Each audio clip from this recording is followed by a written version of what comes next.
and Robbo. Streaming across the globe, Ben Norris, Rob McKnight, and David Robinson. Ben, Rob and Robbo. News, reviews, entertainment too.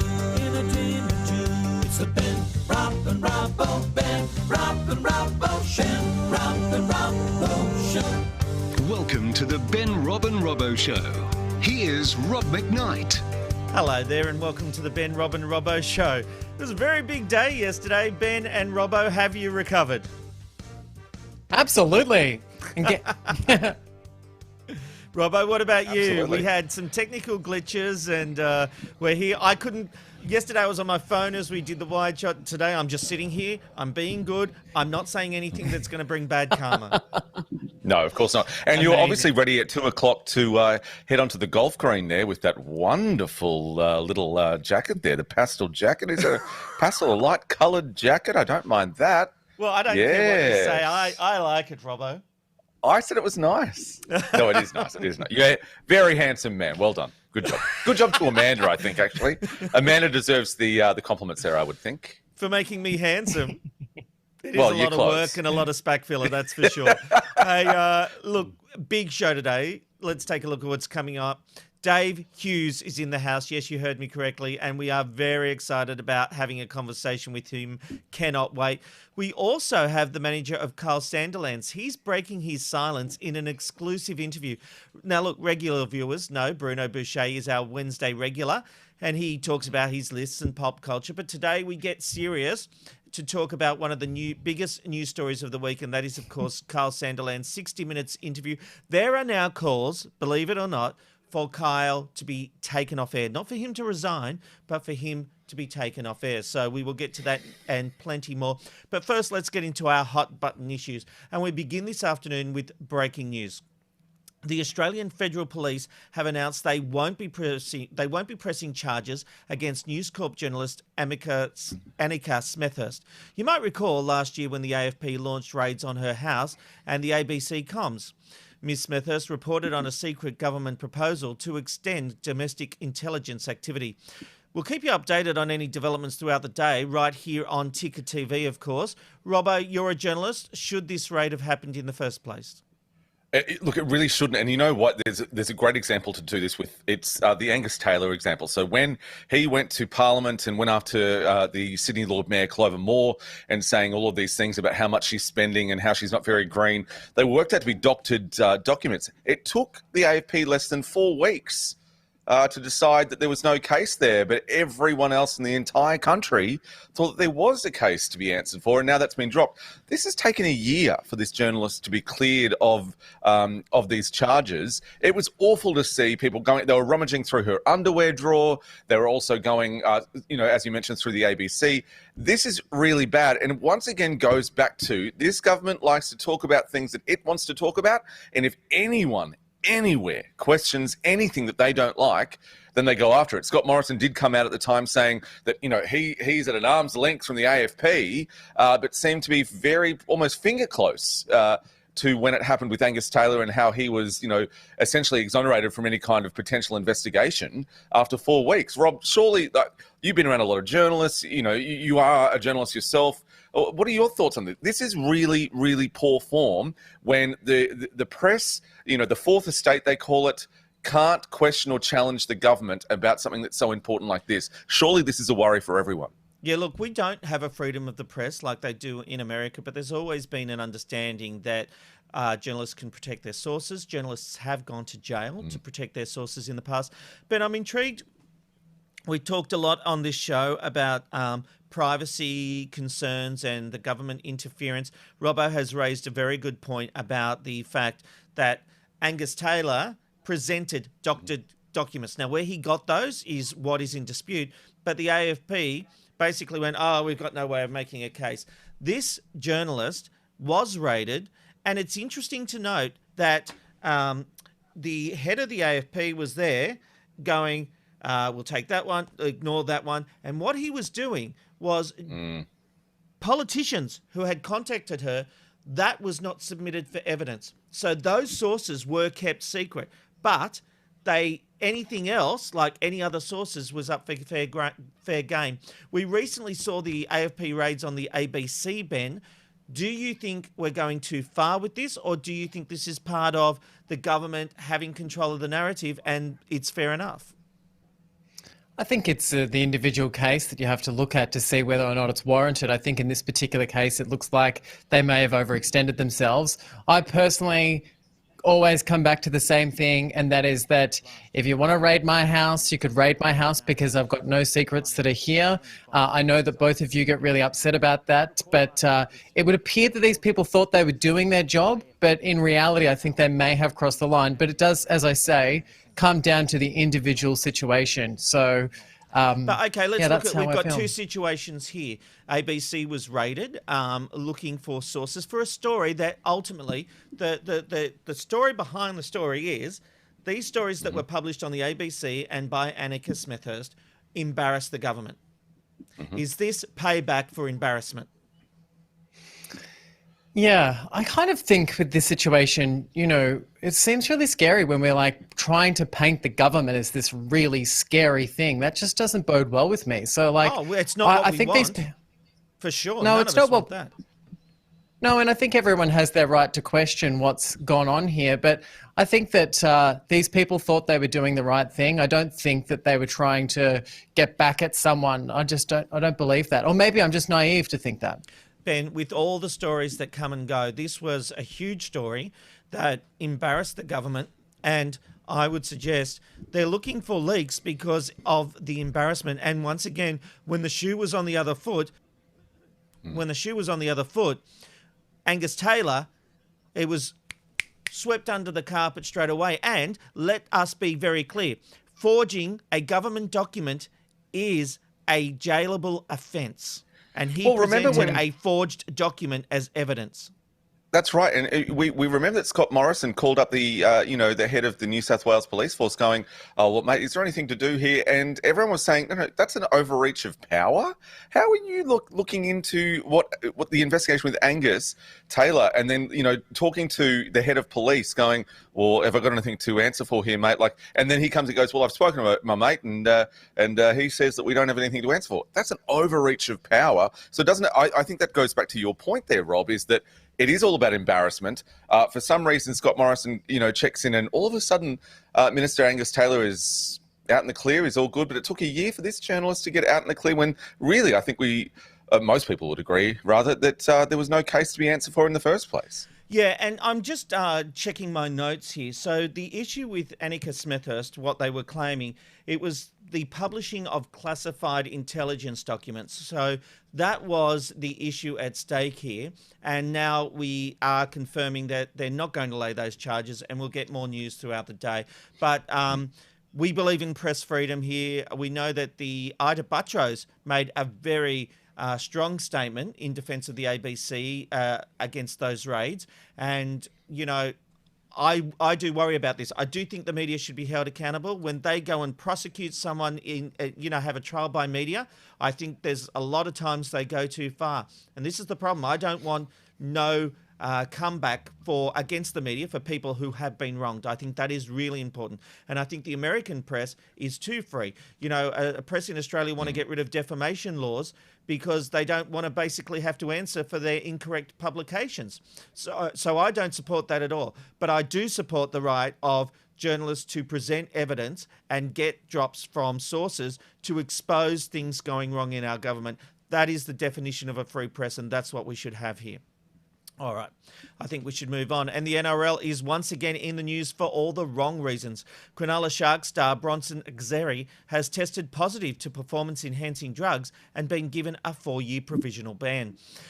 This comes as the scandal-plagued code continues to deal with the massive disruption to its 2020 season due to the coronavirus. Ben, do you think 4 years is a bit too much for someone who's doing drugs, basically?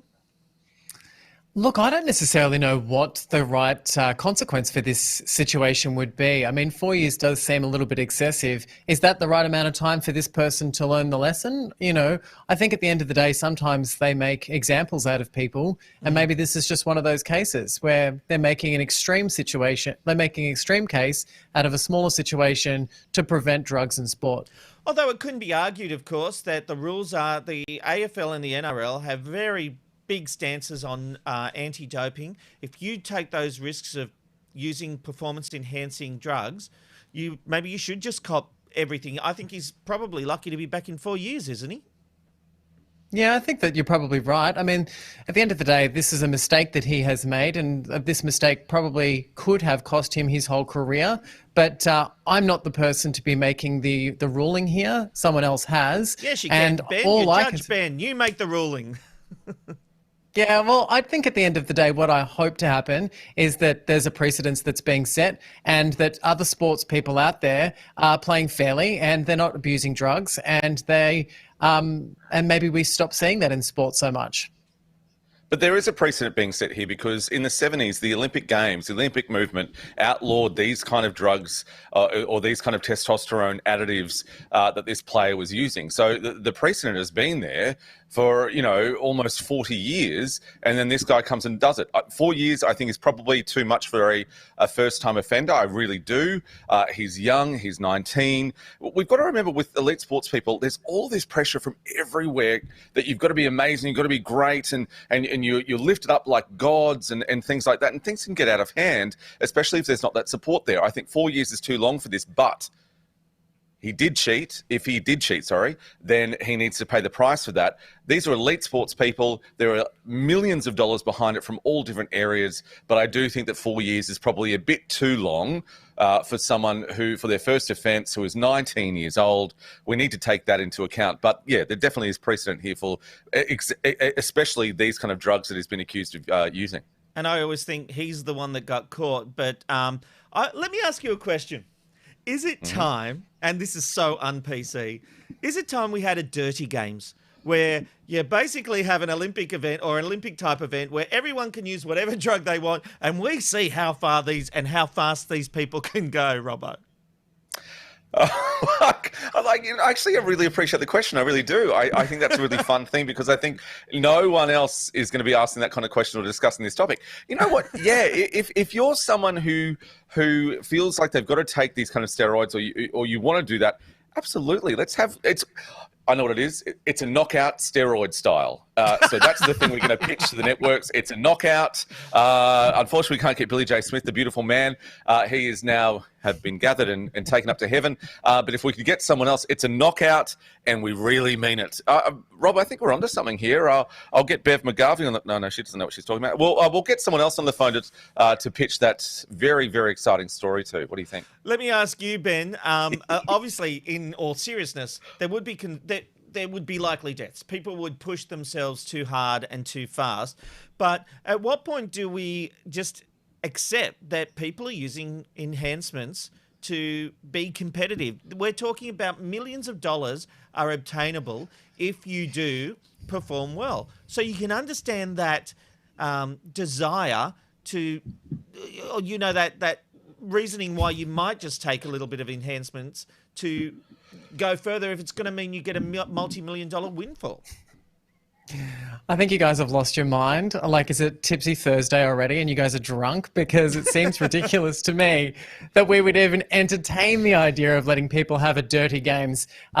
Just seems a bit ridiculous. It's never going to happen. And maybe it's just a bit of humorous conversation for around the water cooler for us. Well, I think a lot of people would be interested to see how far people can push it, but I'm not saying we should do it. Although maybe it could be a Ben, Robin, Robbo event. Who knows? Let's move on. Over to the US now. Over to the US now. And the husband of a woman who died in the office of a prominent media personality has written to Twitter CEO asking for some of Donald Trump's tweets to be deleted. The president of the US started tweeting that perhaps the MSNBC host Joe Scarborough had something to do with the woman's death. To say Trump hates Scarborough would be an understatement, often calling him a nut job and a psycho. The widowed husband wants the tweets removed to protect her memory. Ben, Is it time Twitter draws a line in the sand with the US president? You and I would not get away with tweeting stuff like this.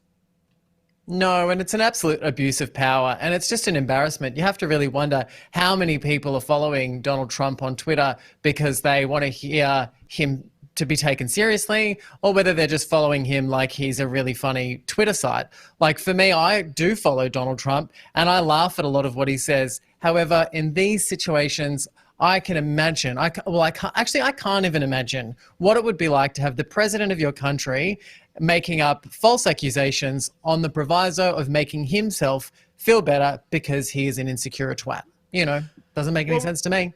Well, Robbo, this opinion of the widow was brought to the president's attention, and he basically said, well, I think he'd rather find out who killed his wife, paying no attention to the man's desires at all, and trying to blame a television host that he doesn't like because he happened to work for her.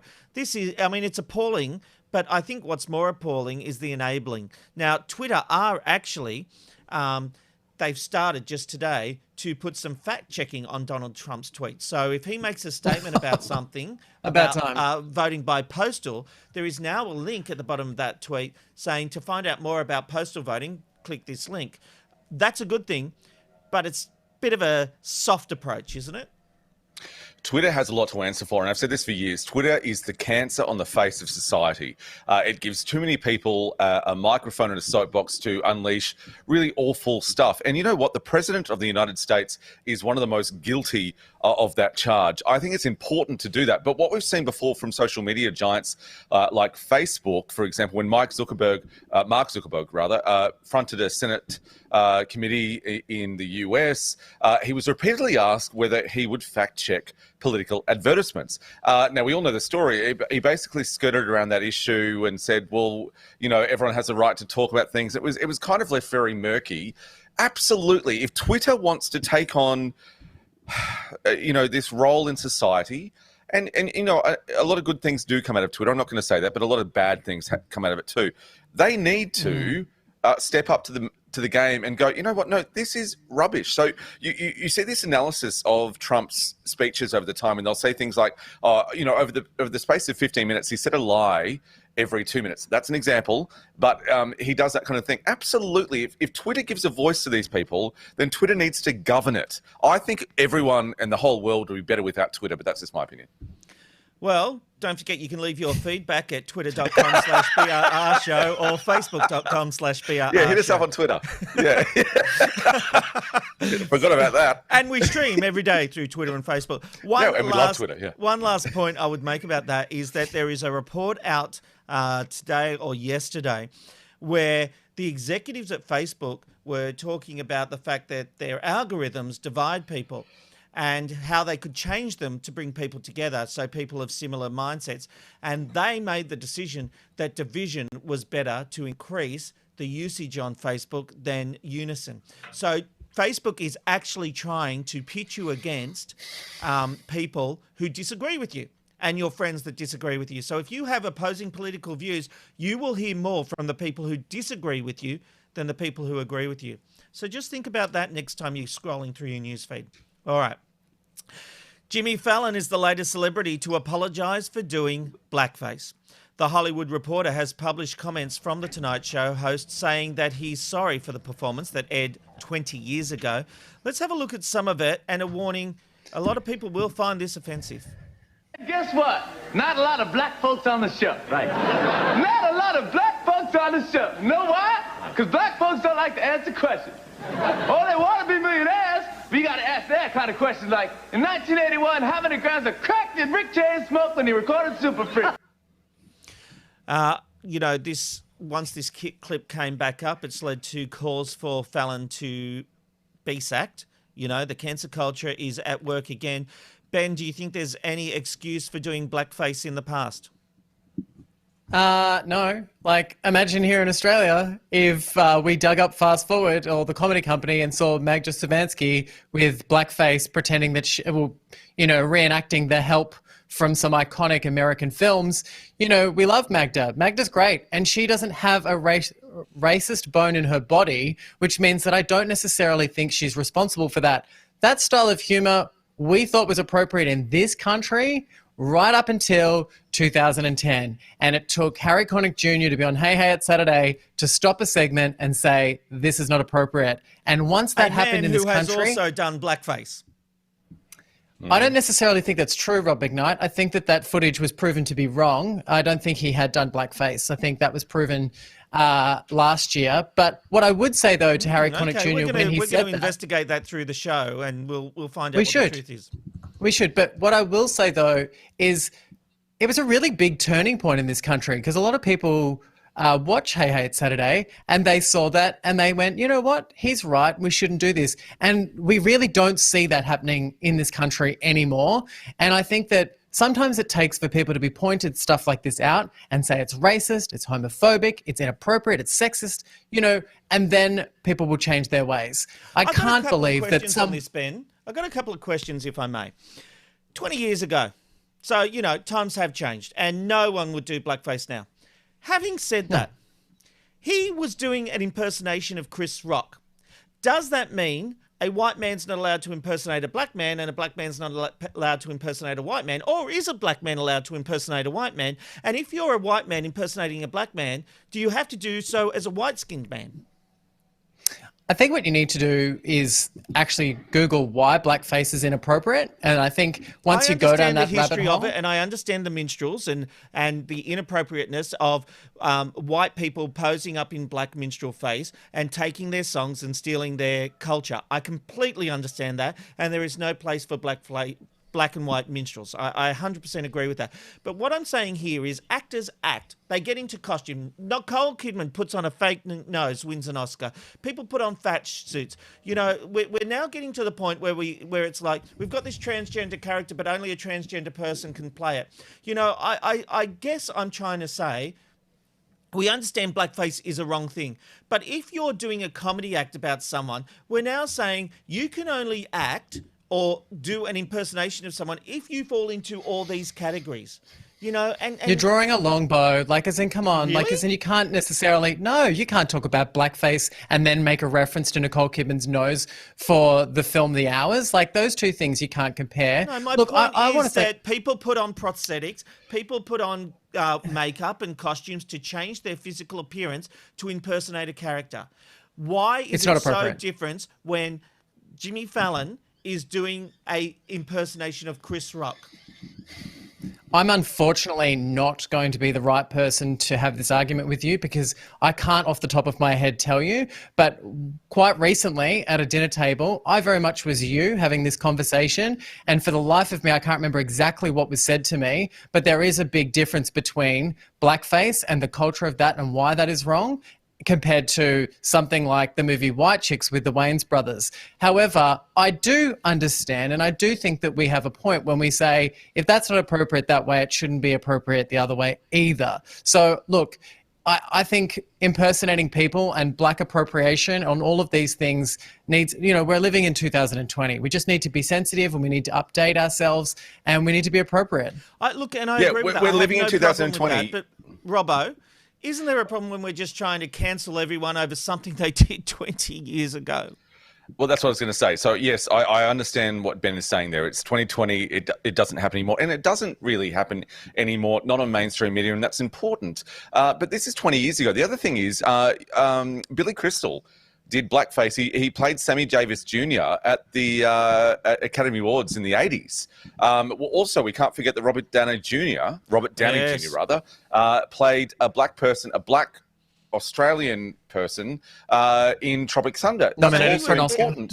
He was playing a character who was trying to be the black character. Yeah, it was a whole thing with that. And he managed to avoid a lot of backlash over that, actually. Yeah, that's right. Now, the important thing we've got to say here, and it's really important, we are three white men discussing this black issue. So that's really important that we identify that and we say that this is what's happening.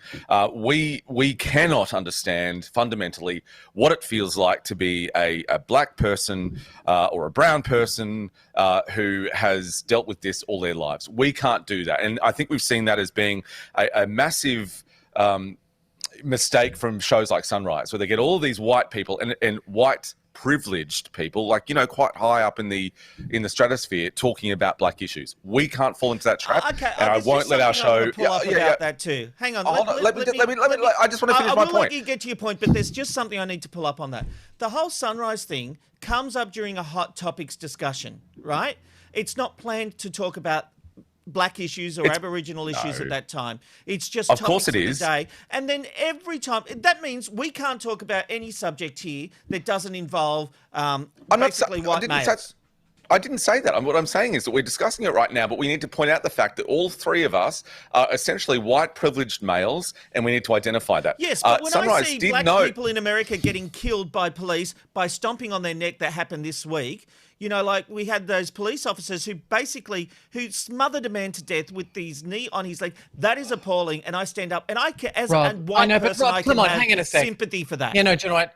You have never seemed more white and uneducated in your entire life. And whilst this show is an appropriate place for us to have a debate like this, I think that you've actually crossed the line. And I think that you probably need to do some research on that before we go back into it. And I would argue I'm one of the most researched people you will meet. And to accuse me of that is absolutely outrageous. We are on a discussion program where we talk about topics. And to put that crap aimed at me, I take serious offence. Why don't you just go and call me racist? If you want to see me as a racist, then go be it. I respect people. I treat people right, but I have views, and I do not shy away from them, and I am not going to back down with that kind of crap being levelled at me. Have you ever been treated differently because you're a minority? I've been treated differently all the time. I've worked in boys' club as one of the campus straight men you'll ever meet and been segregated from that. I've been segregated from gay people because I'm not straight.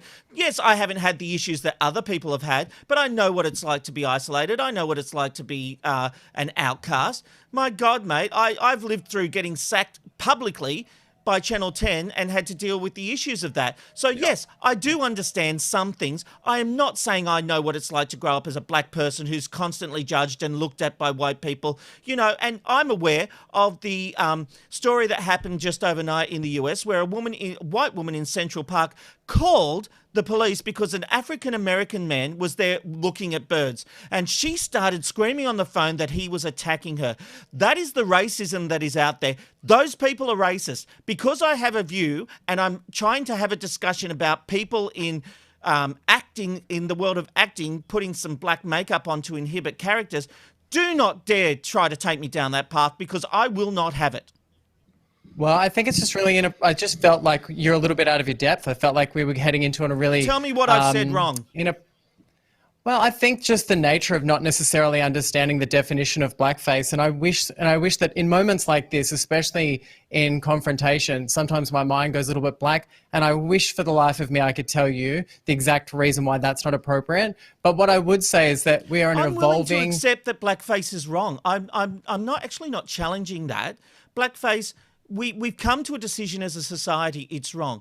What I'm having an issue with is something someone did 20 years ago being pulled up and going across this cancer culture. But I don't have a problem with that. Like I'm saying that's wrong. What I was also bringing up was the idea that actors can't inhibit roles anymore, because what we are now saying is that to act, you now need to be all these things. You know, when William Shakespeare was writing plays, women weren't allowed on the stage and men had to play the women's roles.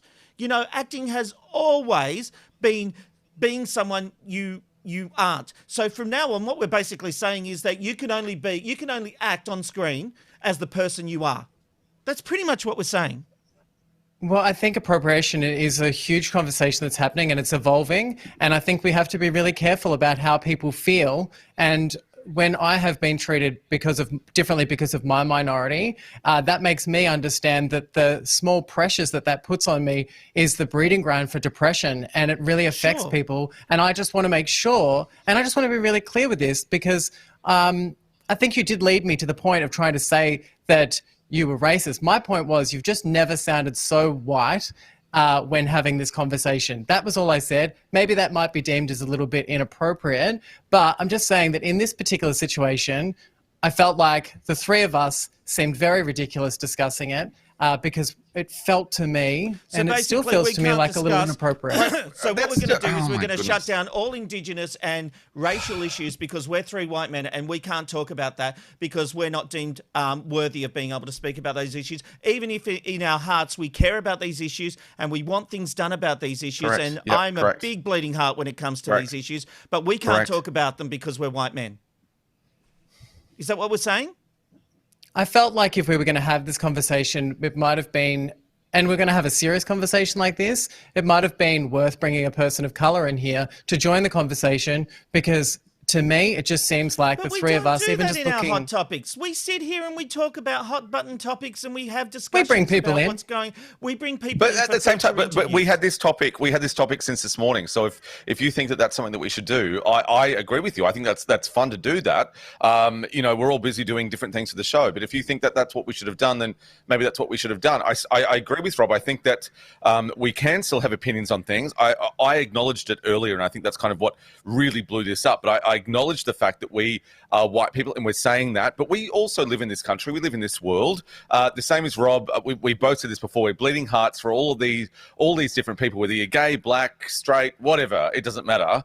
We're very passionate about them. But I also think that we still have the opportunity to talk about what we think and what we feel, also being in a respectful nature. So if you thought that we needed a black person or a brown person or whatever, someone else of a different color, then we should have brought them on. yeah, I think everyone's brought up some really valid things. And to be honest with you, if I probably wasn't organising guests and writing shows and concentrating on my entertainment, I probably should have suggested that. I didn't suggest it. I've heard what you've had to say, Rob and Robbo. I think that there's some validity in there. I personally felt really uncomfortable in the conversation, and I feel like I'm not educated enough. And even to close this off, because we've got some amazing things on the show, I apologize if I've offended anyone, but I just felt like we were heading into a territory that I didn't think was right. I totally accept your apology, and don't worry, we're still friends. We'll always be friends. But it did roll me up. I was waiting for my screen to black out. It did roll me up. I'm just going to lay this on the table and we'll move on. It did roll me up, telling me I'm out of my depth and basically saying I'm not well read. I'm across. There have been multiple stories about black people in the US just this week in the last 48 hours being treated appallingly, including deaths. And I am across those stories. So to accuse me of being out of my depth, and I will accept the fact I'm not a black person and I have not lived that life, but I have empathy. And I will use my empathy absolutely. to make discussions. Rob, I am on this show because of your empathy, and I love that about you. I, work with the two of you because I actually really believe in what you have to say, and I listen to what you both have to say. I think that what I was disappointed with was myself, and that I didn't do the research and would just clarify. I feel like I should be Chloe Latanzi on Sunrise and nip out to go and do my research and come back. Like when we'll hear more about that later. We will hear more about that later, but I just felt like what I needed to have done is to have done what Harry Connick Jr. did and very eloquently explained why blackface was inappropriate and how we probably couldn't make the reference to Nicole Kidman's nose. Because I personally just wouldn't want someone sitting at home to feel like we're uneducated and we've hurt their feelings. And that's just who I am. And that's why we have our feedback that you can, through Facebook, go to the Ben, Rob and Robbo Facebook page. That's BRR Show on Facebook. Or on Twitter, use the hashtag BRR Show. And we will bring that feedback. And if you tell me I'm wrong, I will read it out. We do not censor the feedback here. So feel free to have a go at us. In the meantime, it's time we move on. And we've had our discussions about the hot news topics of the day. But let's get the latest news from the Ticker Newsroom with Aaron Young. Let's check the news headlines on Ticker. Scott Morrison has hit out at state leaders who refuse to reopen borders to allow for domestic travel within Australia. The PM says the decision made by some premiers, including Queensland's Anastasia Palaszczuk, to keep borders shut was a motion not supported by the National Cabinet. Meanwhile, the PM has agreed with business and union leaders to put down the weapons to find a new path for industrial relations reform. The PM hopes to reignite our frailing economy and has made a peace offering to the unions. Britain has approved the use of the Ebola drug remdesivir to treat COVID-19 patients. The UK Health Secretary says the drug is probably the biggest step forward in the treatment of coronavirus since the crisis began. A survey conducted by the NBN Co has found 2 in 3 Australians expect to be working from home more often after the coronavirus pandemic finally ends. 4 in 5 people also feel more positive about their work-life balance after working from home. And Elon Musk's SpaceX has raised $500 million in a new round of funding just a day before the company launches 2 American astronauts to the International Space Station. The private rocket company's launch of its first crewed mission to the Space Center in Florida will put an end to the US Space Agency's 9-year hiatus in human spaceflight. Let's have a look at the weather map now for this Wednesday. Melbourne, a sunny top of 17 degrees. Sydney heading for a cloudy day, 20 degrees. Brisbane, 24 degrees. Perth, 21 degrees. And overcast for Adelaide, a top of 17. Check the local market now. Around a 5% rally, of course, over the past few days, but that's come to an end, as you can see there. In just 2 days, of course, the local market taking a bit of a breather has dropped, but making its way back. It dropped by 1%, but still doing not too bad. You are watching Ticker. You're up to date. Now back to the Ben, Rob and Robbo Show. He's one of our most loved Aussie larrikins. Dave Hughes went from being on the dole to multi-millionaire on being likeable and bloody funny. He has had the most extraordinary career and we love him. And even better, he's joining us on the Ben, Rob and Robbo Show. Hello, Hughesy. Hey, Rob. Hey, guys. It's a pleasure to be here. Well, we are very grateful you're here. But look, mate, you must look back at where you started and shake your head at where you've come to. It's just been an amazing journey. Look, I do. Yeah, I mean, I was on the dole for 7 years. So when, you know, in these days where, you know, half the country's on the dole feeling bad about themselves, I am out there saying, guys, don't worry about being on the dole. I was there for 7 years, you know. So it's there's no shame in it. But you know. But we are made to feel like it's shameful being on the dole, especially in these times. Yeah, well, it's not. I mean, it's you know, you know, I mean, I treated it like the government believed in me, and they knew that I had a future, and they were willing to invest in me, so to keep me going, so they would get their payoff eventually. And every 3 months, when my accountant tells me how much tax I've got to pay, you know, I think the government should think, you know, they made a good investment by keeping me alive back in the day. I like that. Now, look, I remember seeing you at the Melbourne Town Hall in those early days of the Melbourne International Comedy Festival. My wife Amanda and I would go down. You weren't doing the huge rooms back then. It was the smaller rooms where your comedy was mainly focused on your time in the dole. How has your comedy progressed since then? I always try to keep it where I'm at in life. So yeah, I remember back in those days when my first stand-up spot on TV was on Hey Hey It's Saturday back in the day, and I did a routine about being on the dole then, and I was known for it. I actually had mates of mine say, you know, I think they were slightly jealous, but they said, what about if you get rich and famous, you won't be able to talk about being on the dole? I was like, I'll cross that bridge when I come to it. So, tough problem, isn't it, to have? It's a tough problem. Now I do jokes about buying a $3 million house on the block, and you know, so, and I still think it's relatable. You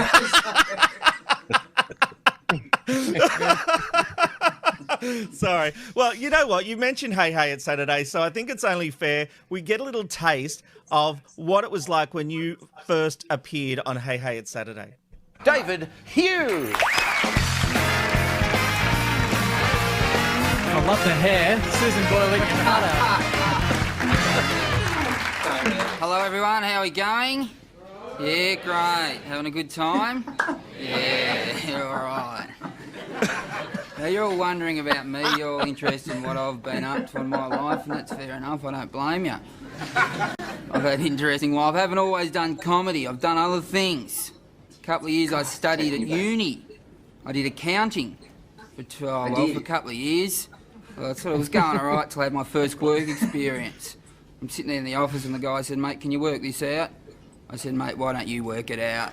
I can't remember that joke. I mean, I don't reckon that was my first ever time, one of my first ever times, but the nerves back then when I used to go on that show were just, I was a kid from the country, you know, and that was, for me, that was Hollywood going on a Hey It's Saturday, and to be, you know, I actually auditioned to go on Red Faces twice, the you know, the talent show they used to do, and I got knocked back from doing Red Faces. You know? So the second time I auditioned for Red Faces, this was before that stand-up appearance. The second time I auditioned for Red Faces, the guy who used to do the auditions was named a guy called Jack, and he wasn't even looking at me. He was looking down at his clipboard. Oh, that's never a good sign.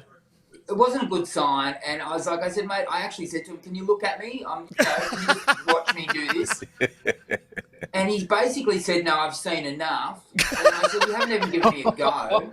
I'd actually bought some moccasins from the local op shop to try to give myself some character for this audition for Red Faces.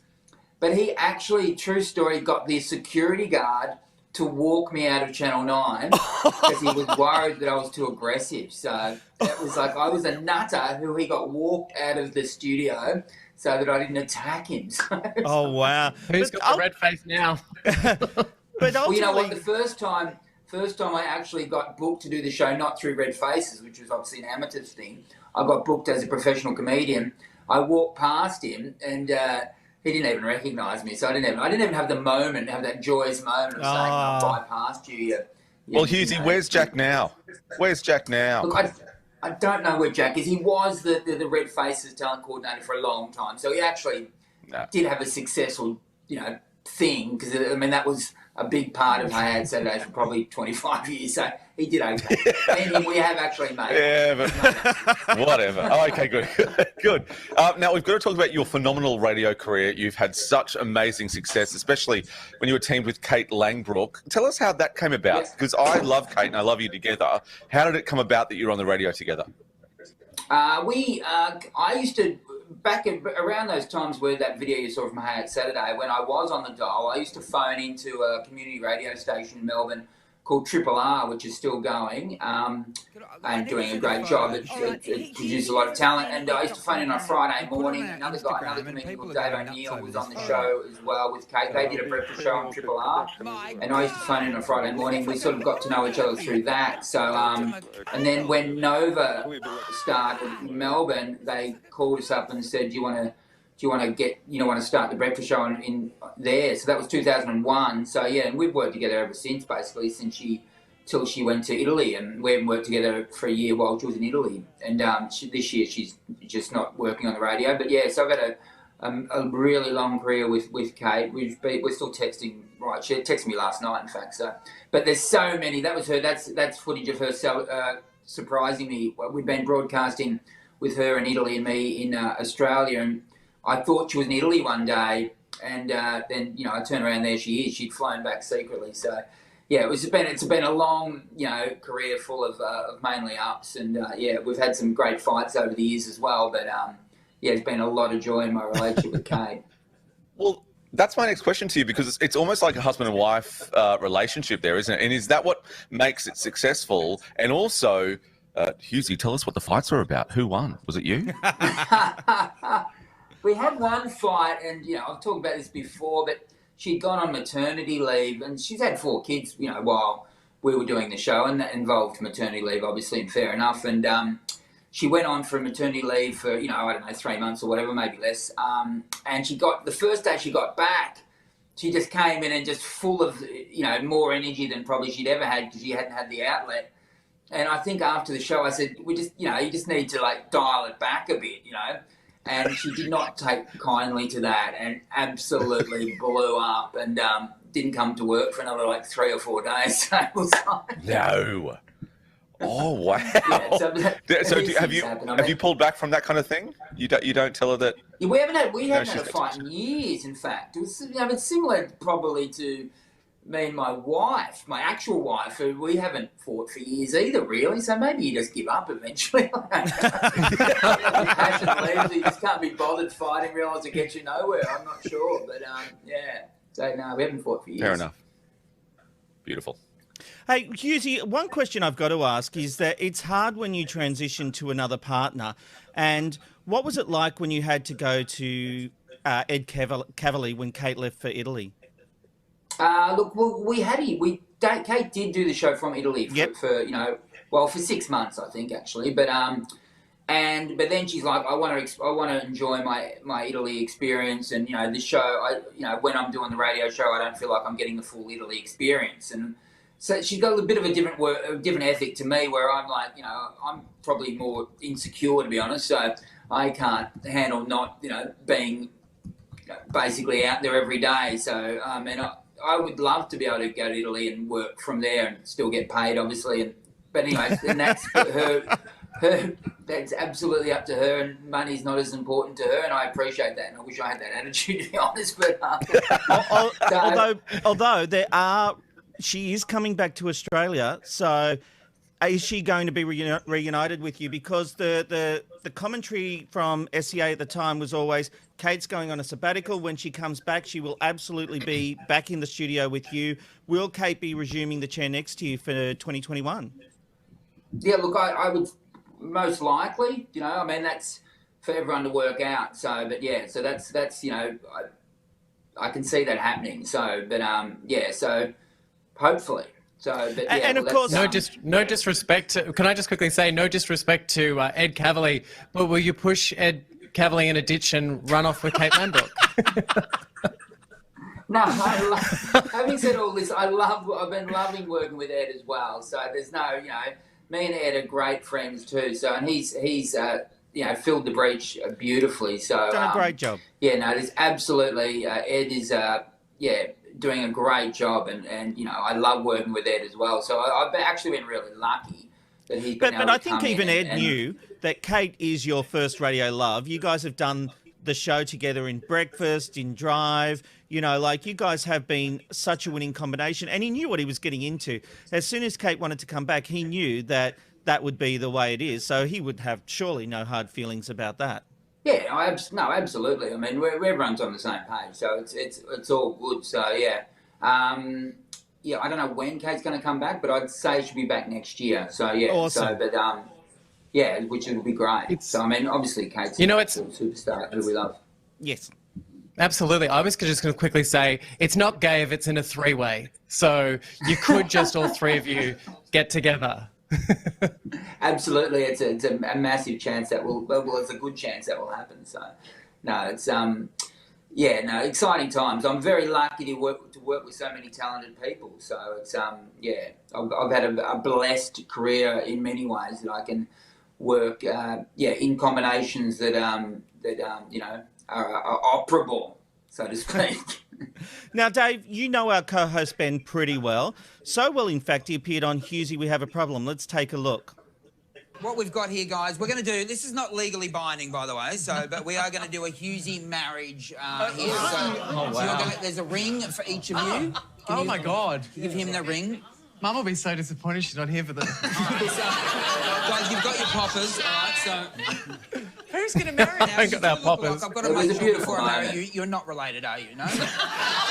That is illegal. Yes, you're definitely not related. We often have people come up and say they're like, twins? Like, and I'm like, no, we're lovers. You see the look on their face, they're like, oh.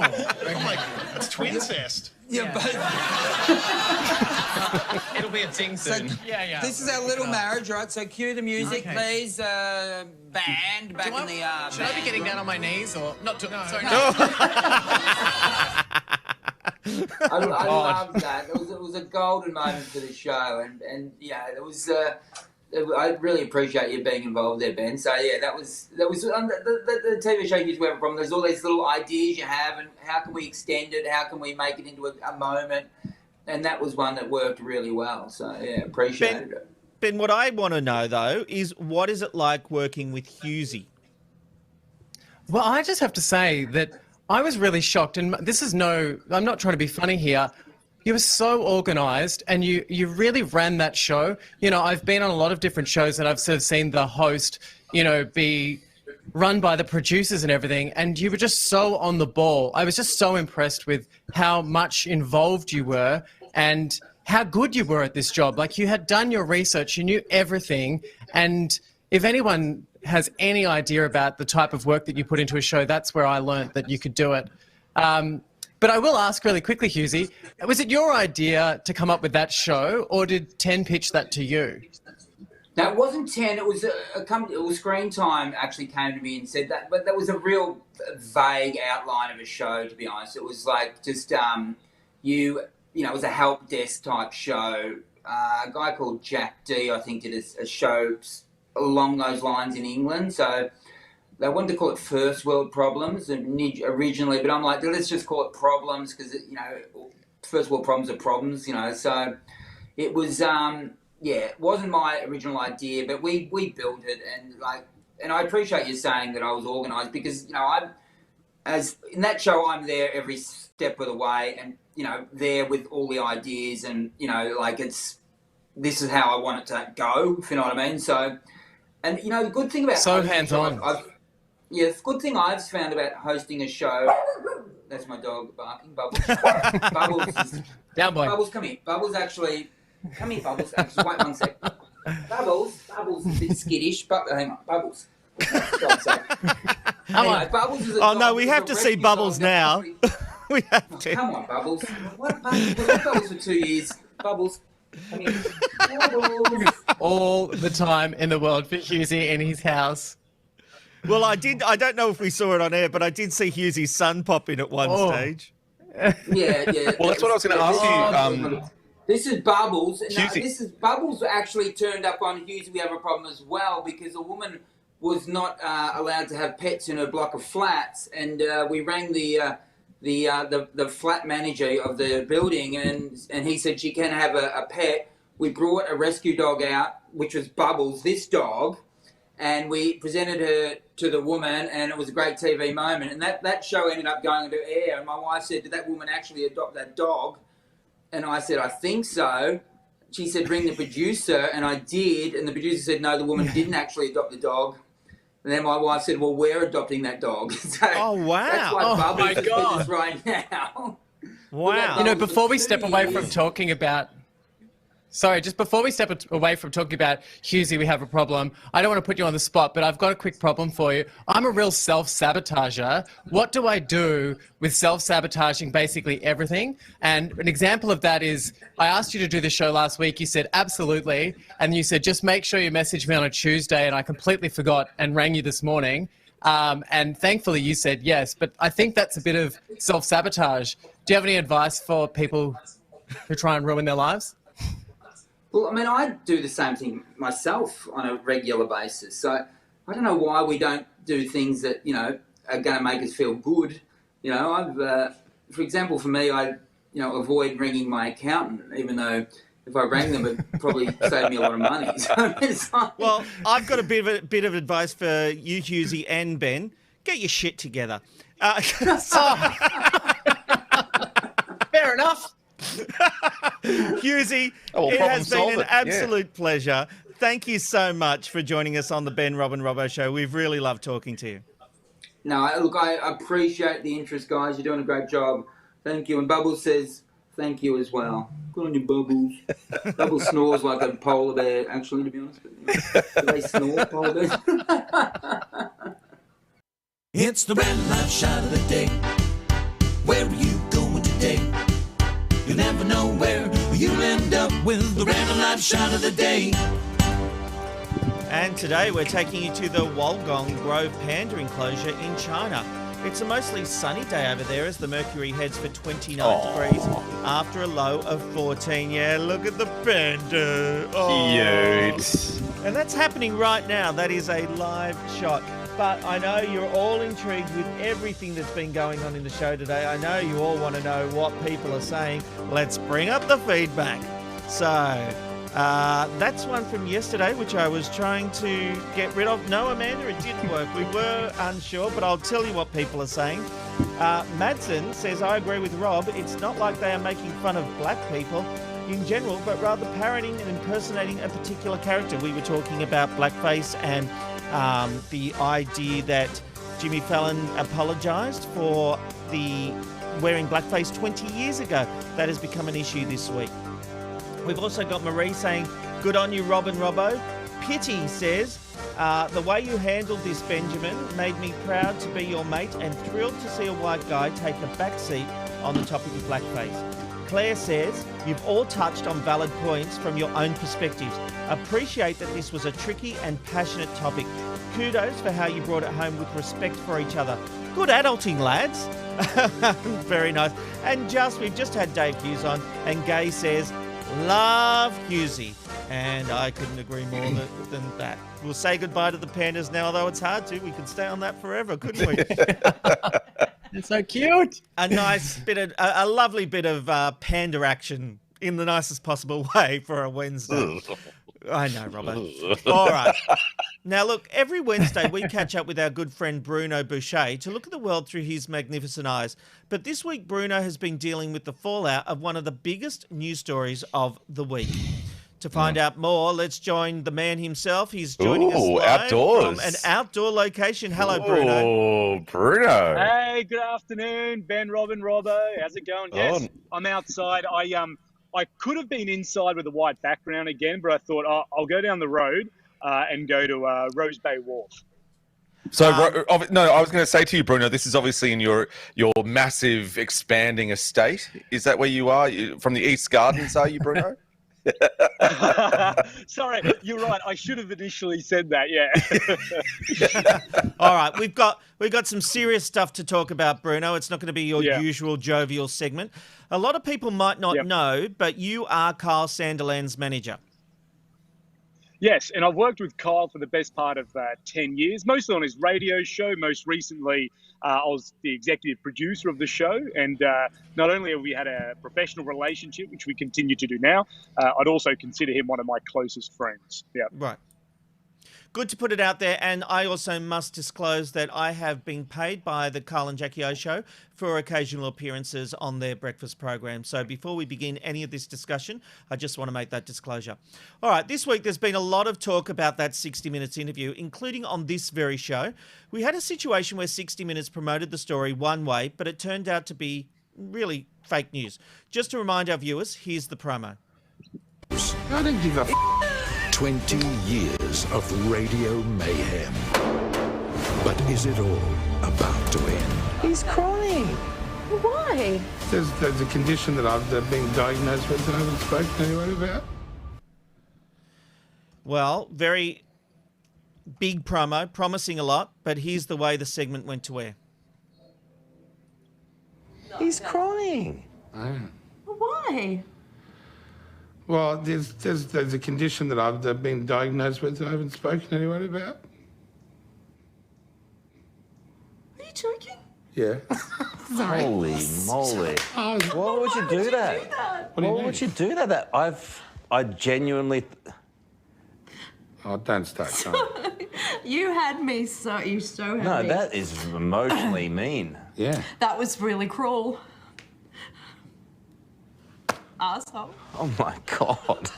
How do we know that what he says is real? I know. Now I'm starting to question everything. Everything. Okay, tissues, makeup. You are messed up. I know. Oh, my God. This is what I've had to work with for 20 years, Carl. No wonder I've aged. I still feel like afterwards he's going to go, no, I was actually serious. No. Bruno, what did Carl's team think of that depiction and the way it was promoted? I've got to say, ultimately, Kyle is an entertainer. So for him to have done that during the interview with Carl is on brand. I don't work for 60 Minutes. I had a very good working relationship with the producer on the story, Joel. And ultimately, I guess it's up to them how they want to promote it. Our gut feel was, oh, geez, there's likely to be a bit of backlash from this because they're promising one thing and delivering something else. But look, ultimately, it's not wasn't our story that we put together. We were just the subjects of it, and that was entirely up to them. Absolutely, I couldn't agree more with that. I don't think Kyle did anything wrong, and if anything, when he spoke about it on Monday morning, we really got a sense of what was happening during that interview at that time and what led to that moment. Let's have a listen to what he said. The honest truth as to why I was so able to cry, like all that breakdown stuff, so easy, was because inside I'm very sad. I'm not joking. Like inside my person, Yeah. I'm very sad. Oh, sweetie, don't you make me cry? I don't mean to, but like, and it wasn't the right forum to bring that up. So, and then I thought, oh God, I'm crying. Because when you said I'm very worried about him, a wave of emotion went through me. And then I realised, oh shit, I'm losing control here. And the walls went back up. Yeah, and then so I had to make up that something was wrong. So as a joke, but it was nothing. Real emotion. It was emotion. That's why you didn't know what was going on. But you look at me and you think, well, you're a fat bastard, and you should be sad, or you've got everything. No. Why would you want to be? But there is a great sadness in me that I just carry around. Bruno, the biggest issue for me seems to be the fact that Kyle actually was breaking down, telling a real story, and then tried to get out of it when Jackie O gave him the out by saying, "Are you joking?" The fault is with 60 Minutes here on the way it was promoted. But yesterday, Angela Mollard wrote on news.com.au that Kyle Sandilands should be taken off air immediately, saying he doesn't have the right to mess up other people's lives with his puerile and dangerous statements. Mollard goes on to say Sandilands is an emotional pinball ricocheting between being funny, serious and disdainful. But in telling his radio audience that being honest about his sadness was, quote, the biggest mistake of his life, and that when you're feeling sad, you should tell no one, he was recklessly irresponsible. His bosses should take him off air immediately for the health and safety of his audience, who may take his damaging comments to heart. Bruno, Mollard isn't pulling any punches here. What would you like to say in response to that? So what I would say, and I really want to say this right off the top, I've never met Angela. I don't know what her experience has been with mental health. So I don't want to be seen as having a go at her. I just really want to address the comments that she made, how it made me feel, and of course, how it made Kyle feel.